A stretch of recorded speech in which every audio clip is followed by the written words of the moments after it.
You're listening to Two Vatos Talking.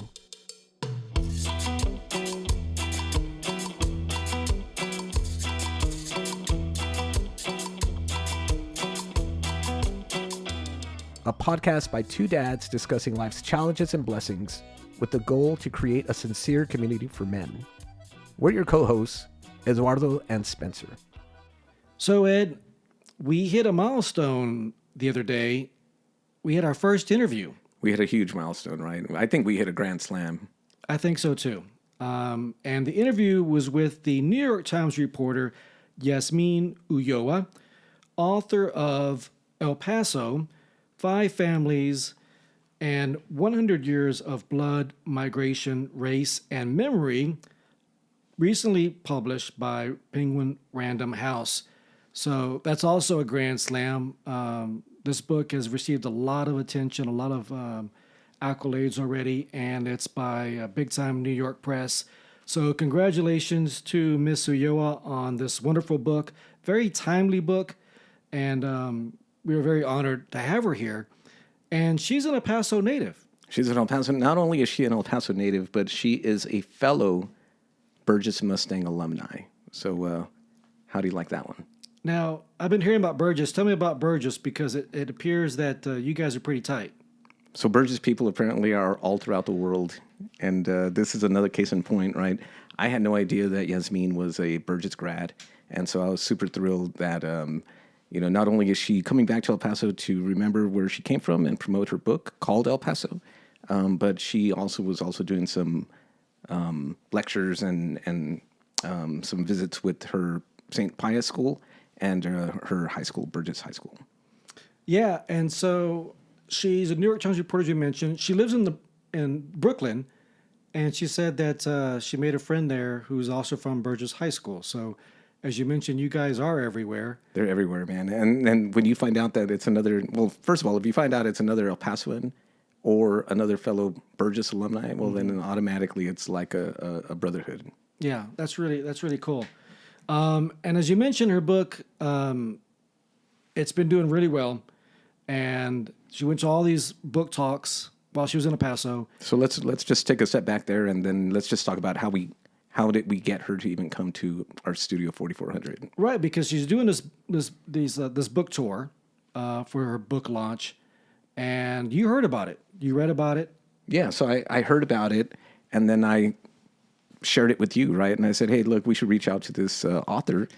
She's from El Paso, and she's going to come back here to do promote her book, and she's going to have a talk in downtown. And so you took it upon yourself to send her a quick message through Instagram. She replied saying that she wanted to meet with us, and we knew she was going to be on a super tight time crunch, and but true to her word, she said she wanted to come out and meet with us. And in between her very busy schedule, doing all these signings and these book events, she made some time to come out and see us in person. Yeah, very gracious, because she obviously lives here. So she had a lot of family visits as well, I can imagine, trying to squeeze those in. But she did like one event after another. And so I got the tickets online. It was at the Plaza Theater downtown. I was really impressed with that, because it's a beautiful venue. And as I'm approaching the front of the Plaza Theater, I noticed there were about at least 30 people standing outside. I'm thinking, well, what's going on? Right. And I get to the front, and there's someone there saying, hey, there's no more room. Can you believe that? Yeah, even if you got a ticket, we're sold out, basically. And I was like, is this for the book reading and the book signing? And yeah, that's the event. I was really taken aback, because as an author, I've been to many book talks throughout the years, and some of them are pretty well attended, but I've never seen a sold out. Yeah, and it was, I think, the talk. venue, it was like 200 seats in there, so she, standing room only, and some folks got turned away, and I think she mentioned also that her friends and family were some of those that got turned away as well. Yeah, and like I said, she had other talks while she was here, so it wasn't the only talk. There were other talks. And that just goes to a number of things. One, it goes to the quality of the work. Absolutely. She spent years researching this. And it also goes, big shout out and kudos to the El Paso community. Yeah, rallying to Because- support her, right? Exactly. They're rallying to support her. They're coming out. They're proud of her as a El Paso native, and also they're like, hey, it's about time that we get some limelight here about Paso's history, because it is a big part of not just Texas or the Southwest, but the entire United States. Absolutely. I'm going to read a real quick book description that they have online. So it says, from New York Times reporter Jazmine Ulloa, a sweeping human history of El Paso, revealing violence, power, and privilege at play in America's most famous border town. So that's a nice little introduction, just to kind of give you an insight of the book that she just launched, and a ton of research that she did to put this together. Yeah, you know, she referenced Ellis Island and El Paso being similar to that. Yeah. Right. And I totally agree with that insight. People don't think of El Paso like an entryway like Ellis Island or Angel Island in San Francisco, but it is that, and it's been an entryway longer than those places. And people really need to open up the idea of El Paso not just being this border town like we talked about in the conversation, which we're going to share with everyone shortly, but being what we talked about as a bridge town. Right. A bridge town, so that, El Paso is more of a connecting location, a portal into America. And so it was really interesting how she wanted to really highlight that point specifically through her book. Yeah, so the book examines many complex themes, right, about being a border town, but also several histories, several family histories, diverse family histories, right? Not just Mexican American or Anglo, but Asian, Lebanese. There's a lot of interesting angles of this book. And so, the idea of being a bridge town doesn't quite roll off the tongue, but maybe it's something that if we had more conversations about that idea, that it would roll off the tongue a little bit better. But really, just like the interview we had with Miss Ulloa in this book, it's about making connections. Absolutely. Right, making connections with their own history, making connections with other people, learning more about who we are and where we come from, and how this region plays a vital part in the U.S. History books, right? And so now we'd like to share our interview with Miss Ulloa. And we hope you enjoy our first interview here on TVT Bro Talk. All right. Well, today's March 10th, 2026.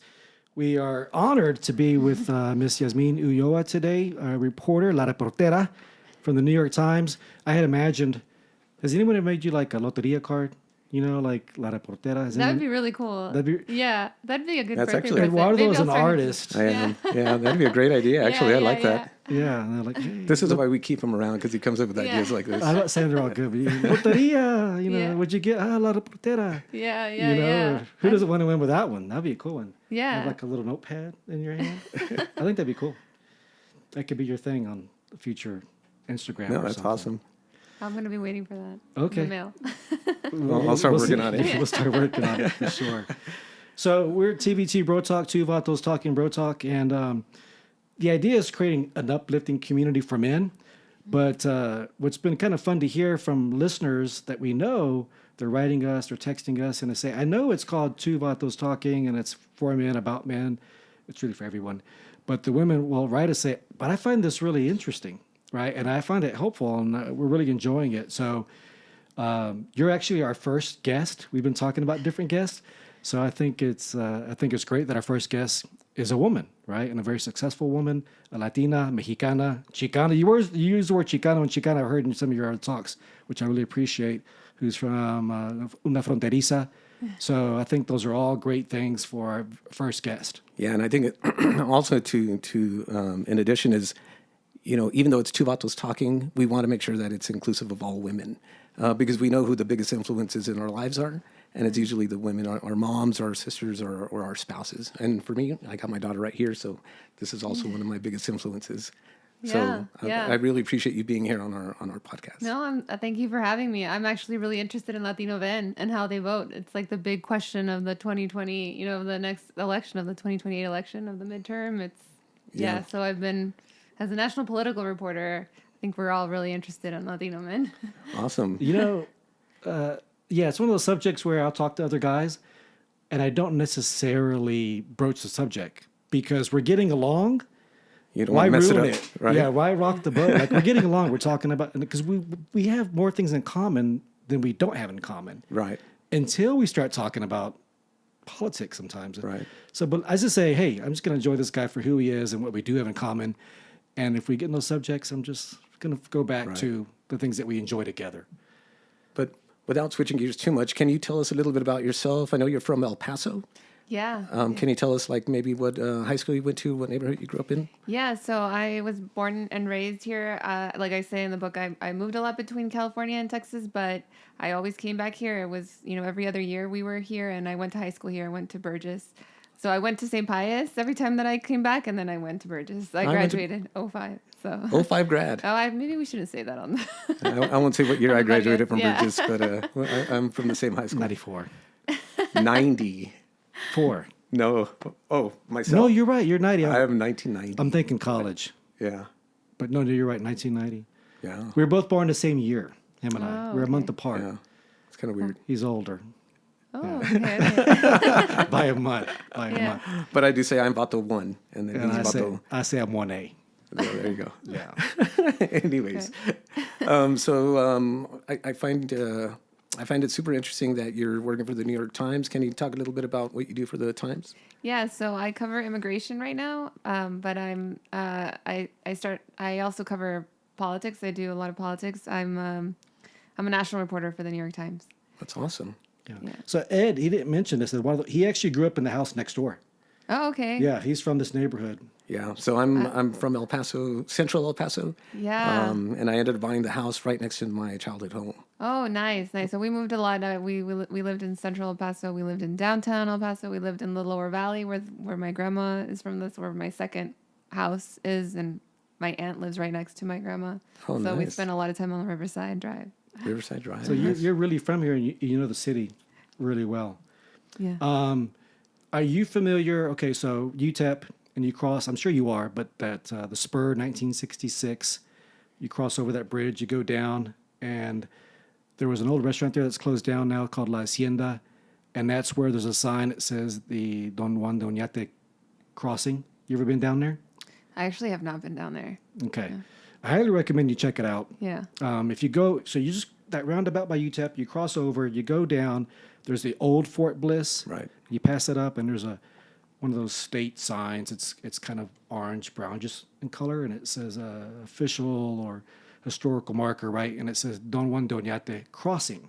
So that's where supposedly Oñate in 1598 crossed over with his settlement, right? And that's, controversial and political for its own reasons. But you mentioned, and I heard it, you talk about El Paso kind of being the Ellis Island of the Southwest. But you go to Ellis Island, New York, right? It's celebrated, all right? It's celebrated as a myth. It's celebrated in real life. It's celebrated in movies. You go to San Francisco, I think it's Angel Island. Why don't we celebrate El Paso as a port of entry? I mean, and that's exactly what I'm asking in the book and what I'm questioning, interrogating in the book, right? So we think about Ellis Island as a sacred place that embodies our most sacred ideals about welcoming others, welcoming people from all walks of life, or we debate it, right? We say it's a symbol of how we fall short of those ideals, but regardless, we hold it up, like you say. And I mean, I think it comes down to race and class that we don't see El Paso this way. And what I'm arguing in the book is that it's actually El Paso that has been a critical portal into the land that would become the United States long before Ellis Island ever existed. And it's actually in El Paso's history that you can really understand today's immigration battles and how they've shaped not only Latino identity, but American identity itself.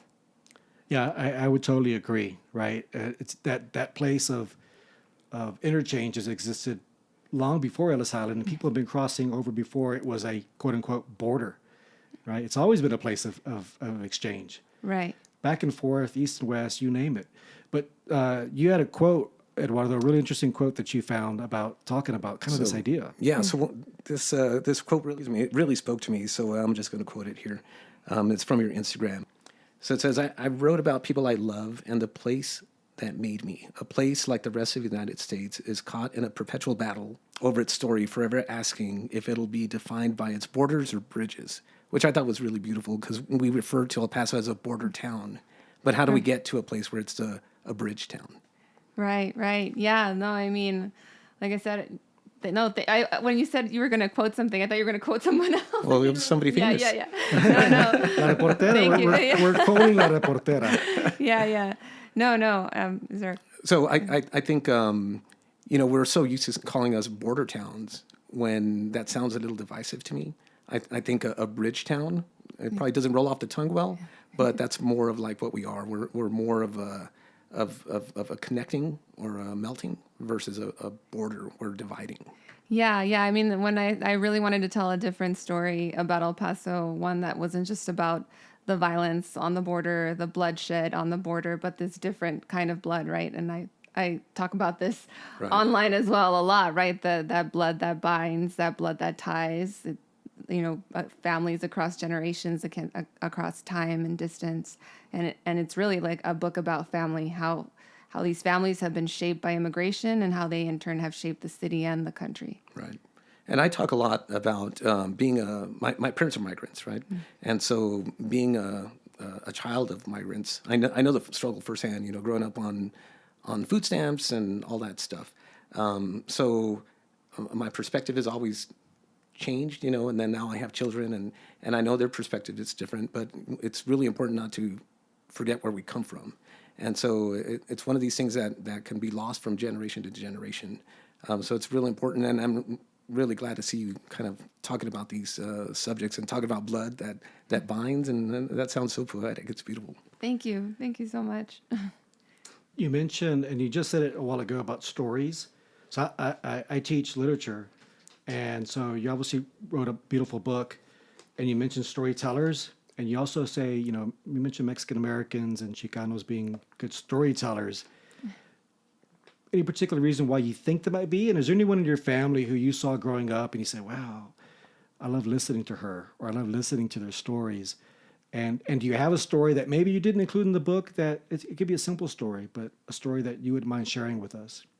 Yeah, I mean, I was talking a bit about this last night as well. As a journalist, as a daily journalist, there's just so many rich details that get left behind in the notebook that say so much about people or a moment in time, and they just kind of get lost. And it can feel very formulaic at times, like you're writing, there's a box, like you're writing within this box or you're coloring within this box, and you can be creative within the box, but you're still in this box. And writing this book was really about coloring outside the lines and breaking free of that.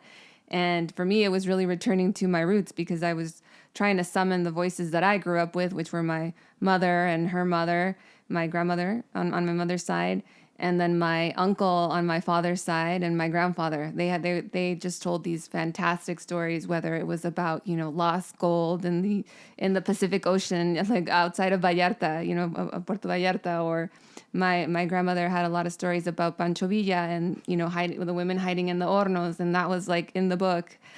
So I was really trying to summon those voices. I was trying to summon like the corridos of Pancho Villa, as I was listening to corridos as I was writing on a lot of these chapters. And I don't have to tell anybody. I usually have to explain who Pancho Villa is in these rooms, no. in these readings. I don't have to do it here, I don't think. No, right. So yeah, and then I was also listening to a lot of oral history archives. I was going through a lot of those oral history archives and listening to the voices of Mexicanos and really trying to get into that rhythm. I really like how you mentioned corridos. That's actually certain class I teach. I actually start with un corrido or los corridos as a starting place for storytelling, because a lot of people couldn't read back in the day, but they could remember a song. They could learn how to play a guitar, and then they would sing that song, and other people would learn it and then maybe make it their own and make a different version, like El Corrido de Cortés. There's dozens of versions, because they're owning the history and they're retelling the history, right? And I think it's a beautiful way of diving into the subject, is starting with the oral histories, the songs or whatever you have. So I think that's great, because then you're really speaking to the people's history, not necessarily this official history. Yeah, and oral history itself hasn't really been taken seriously by academia or journalists through the years. I think that's been the work of a lot of Chicano scholars, Mexican American scholars, who have fought to have that history preserved and to expand that record. Yeah, I think that's really cool, right? To have that a part of this history, and because you're honoring the people, right? You're honoring their stories. Like, these are legitimate stories, but a lot of times they get discarded or they're footnotes. Right. So you're obviously from El Paso, and everywhere you go, you take a little bit of El Paso with you. And so when you meet people in New York, and you're out and about, what do you, or how do you relate to, like, say you meet another El Pasoan in New York? Does that ever happen? Oh yeah, all the time. My Does it? friends, some of my closest friends are living in Brooklyn. They were at my first reading, and I went to Burgess with them. Nice. Yeah. So they were everywhere. Yeah, and Well, Burgess people also are everywhere. yes. I mean, the amount of El Pasoans who have reached out that are in Boston or New York or even San Francisco, like, it's pretty amazing to see the reach, right, of where we are. And what's that like? Like, I know there has to be like an automatic bond. Like, oh my gosh, you're from El Paso, you're from whatever. You start talking about restaurants or something like that. No, you ask where you went to high school. Like, that's that's usually the second question when you find out someone's from El Paso. There you go. Yep. And then, of course, the Chico's Tacos, right? Are you a Chico's fan? Tacos, are you a fan or you hate Right. it? Yeah. Either you love it or you hate it. Yeah, exactly. Well, so as we mentioned, it's a podcast to create an uplifting community for men, but women, I think, have been enjoying it. And so Eduardo's daughter, Emma Natividad, because we talk about mentorship, and the word men is interestingly immersed or embedded in the word mentorship. But as a colleague of mine says, well, what about femtorship? Right? I say, oh, that's pretty cool. It's a good idea, femtorship. So, Emma, what do you got? So I've been working on writing for a few years. And so this is more of a short story than an actual book, but I wanted to give it to you. Oh, thank you. So I had a question on writing.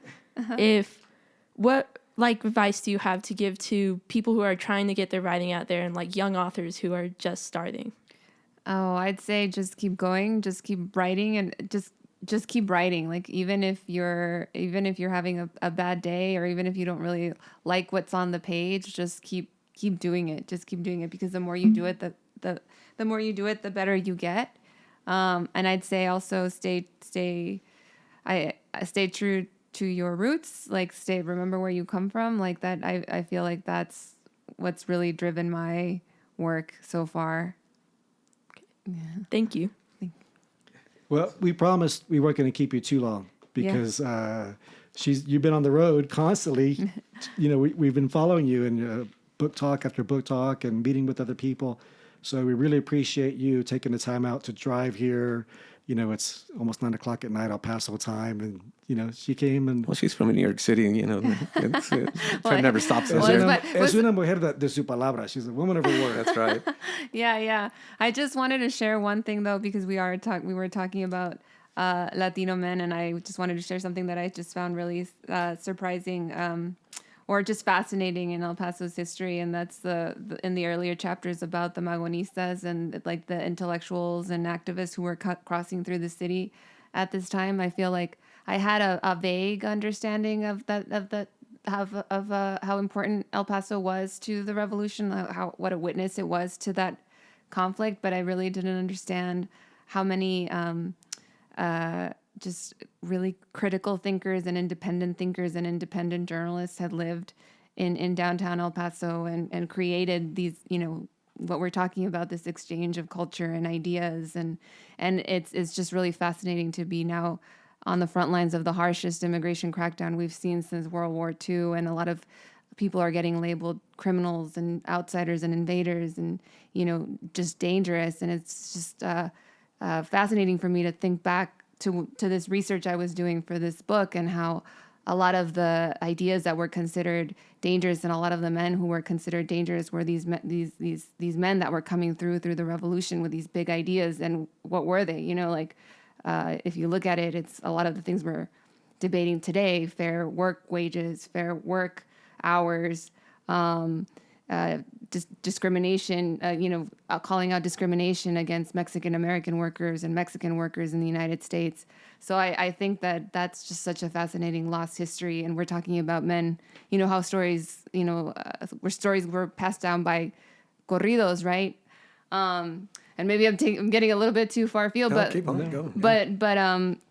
But I think it was fascinating to find that how these ideas were getting passed on whether it was in mines or these construction sites. A lot of times workers didn't know how to read, but they'd have one worker read to everybody else, right? And I think that that's such a beautiful history that's lost, because we tend to think now as reporters we're covering this erosion of trust in institutions. We tend to see it as this rise of there's like this anti-intellectual, anti-elite movement, and we tend to think that that's what's behind it. But if you look at we think that that's behind what am I trying to say? It's like we attribute I'm like losing my train of thought, but we attribute like we think that like these ideas of equality or fair wages or fair work, workers' rights or anything like that, we sometimes see that attributed to this elitism, right? Like, and that's kind of taken on this negative connotation in our time. But if you look at our history, even here in El Paso, you'll see that it wasn't really elites who were passing these ideas. It was blue collar workers, many of them Mexican American and Latino, who were labeled dangerous for those ideas. Sure. So that's kind of fascinating to think about. Both our dads, our families are blue collar worker. We come from blue collar families. My dad was a mailman. Yeah, my dad was a janitor at UTEP for 25 years. So we both come from families who, it was work. Like that was, you just work. There is no replacement for being a hard worker. And then speaking to El Paso, all these wonderful writers, there's a long history of writers from the El Paso region. And the way I look at it is, we talk about borders, and there's this clash of whatever, culture, society, ideas, languages. If you look at the Great Barrier Reef, it's beautiful and it's alive because that's where the ocean is crashing into the shore. The other side of the reef, where the water's not moving, it's dead, right? So when you have a clash of ideas, of people, or whatever you want to call it, things are alive. People are alive, ideas are alive, and that's why there's so many good writers like yourself that come from this region, because people see borders and conflict. Beautiful things are born out of these areas, right? It's just you have to kind of open your eyes to them. Yeah. Well, yeah, that's where all this creativity, you're talking about. And shamefully, I'm not aware of the what you're talking about. It's in the book. Well, I'll look it up, right? But then you have a flux of beautiful artwork coming out, and expressive of the culture, which I think there's so many good artists, there's so many good writers just in this town of El Paso. Often get overlooked, which is I'm always happy when people make it in El Paso and they leave and they don't forget about El Paso, they come back. You're a good example of that right here. But I always take pride in that, because I think growing up in El Paso, it was always kind of like, I need to get out of this town. I need to go do something somewhere else, And so it's always great to see people remember where their roots are, and remember to come back and spread that love here. Of course. I like that barrier reef idea, That's concept. good. Yeah. Well, Okay, you speak beautiful to that idea of, because people say it's almost a cliche, remember where you come from. Right. But seldom, I don't know, people don't always follow through. But you're a great example of, you clearly love being here and coming back and you're uplifting the community through your stories. And last night there were 30, 40 people like chanting to get in the building. Are you serious? They were like, let us in. No way. They were out there and I was like, what's going on? I really went up, what's going on? They're like, oh, we're not letting more people in. Like, what are you talking about? Oh, it's jam-packed. I was like, are you kidding me? I have books. No, I can't get a jam-packed room to come to my place. How does it? I go, man, She's got it going on. She must be awesome. She is. So congratulations. All right. That Thank is you so not much. good. It's not easy for a book launch to have a sold out space and people can't get in. Wow. Like I was trying to buy a scalp ticket outside. Is there any final Closing thoughts? Closing thoughts you want to share? No, Anything you wanna share? just no. Thank you. Viva la frontera. That's it. Viva la Yeah. frontera. Yeah. That's beautiful. Well, thanks so much again Thank for you. coming out here. I really appreciate you. I appreciate you guys. Thank you. Thanks. Gracias. So, to all our listeners, once again, thanks for tuning in to TBT Bro Talk. And hey, vatos, remember, pónganse trucha.